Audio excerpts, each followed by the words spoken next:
Hi, my name is Jeff Norris, and I'm a 4th and 5th grade gifted education teacher at Chelsea Intermediate School in Shelby County, Alabama. The curriculum intervention that I am discussing is to bump up math instruction for high-end learners in a 5th grade classroom. I want to talk to you a little bit about some background information about gifted learners and their specific needs that need an intervention, and I also want to give you the background of our school and the setting of this particular classroom. I want to describe the particular need that this classroom has, the particular group of students, high-end students, and also a couple of specific students in the classroom that have a particular need. I also want to give you some ideas for research-based strategies that would work, and then give you the 4-step plan that the classroom teacher and I came up with to meet the needs of these high-end learners. One quote that I found that I really like is that gifted students frequently get lost in the mix because their needs tend to whisper while the needs of remedial students tend to shout. And I think that's so true in our schools today, is that we end up focusing so much on our struggling students and their specific needs, and coming up with adequate yearly progress for our schools based on those struggling students. And so our high-end students often end up falling through the cracks, and their needs are not met. And so this intervention plan really targets those students and making sure their needs are met as well. Equity demands that the exceptionality of gifted students be recognized and that we have appropriate programs for them. As I said earlier, all students deserve an opportunity to learn something new every day and to have instruction that is appropriate at their level.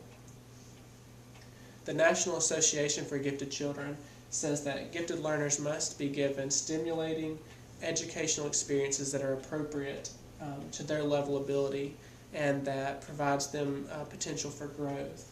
They say what I just said. They reiterate that each person has a right to learn and to be provided challenges that will give them an appropriate level of instruction, and that's where growth is going to be effective. Growth is going to be effective is when they're given those appropriate instructional opportunities. So at Chelsea Intermediate School, we have over 675 students in the 4th and 5th grade.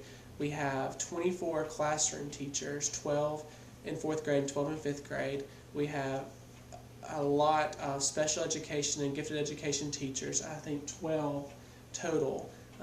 We have a library media specialist, we have a large library, and we have a variety of support personnel and aides at our school. We have a great community of learners at our school, and then also the community of Chelsea is a great community. It's very supportive. It's growing rapidly in the past several years, and our school is split off many times in the last several years, and is splitting again in a couple of years. And so it's been interesting with our transitions how involved the community has been. We have very supportive parents, and parents who have really high expectations for the school and have high expectations for their students.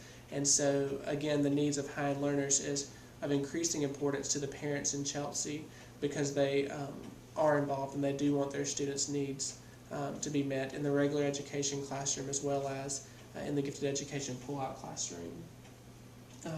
As far as socioeconomic status goes, we're a suburban community, and so there's a variety of levels in Chelsea. The school goes from very poor students to very affluent students. We have very few minority students at the Chelsea Intermediate School. Only 3 students have been labeled as ELL, English Language Learners. We have only 10% of our students have been labeled or listed as minorities in school records, and so we are a majority predominantly white population at Chelsea Intermediate School. In the gifted education program at our school, we have over 175 students who've been identified as gifted, and that makes up about 26% of the students at our school, which is extremely high even in Shelby County. These students receive 4 hours of pull-out program at our school, where a gifted education specialist will pull those students out of their regular education classroom and do concept-based curriculum with them.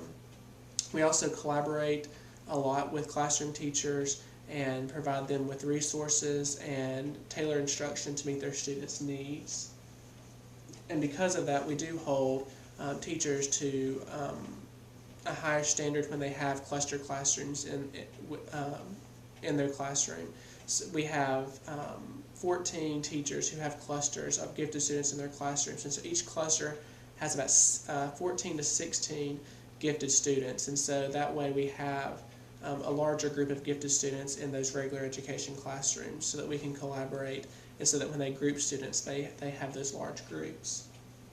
In the specific classroom with the teacher that I worked on this intervention plan with, she has 16 identified gifted students in her classroom and 13 who are not labeled as gifted, and so the majority of her students have been labeled as gifted. And this teacher taught at a Title I school for several years before coming to Chelsea, and so she went from a school that had an extremely low number of identified gifted students to a classroom that has a predominantly population of gifted students. And so the needs of her students have changed immensely in the last year. And so this teacher came to me with this need because she really felt like she wasn't meeting the needs of her students. Having gifted students alone in your classroom does not mean they've mastered the content, and we have several gifted students in our program who do struggle, especially in mathematics. But the students, according to the data in Miss Blevins' classroom, the data shows that her students, especially her gifted students, and specifically one student in her classroom, are way above average on their mathematics assessments, and so they have a documented need for intervention. Granted, it is a high-end intervention, but their needs do deserve to be met. And so with the next part of this video, I want to tell you a little bit more about the needs that those specific students have and what the data showcases.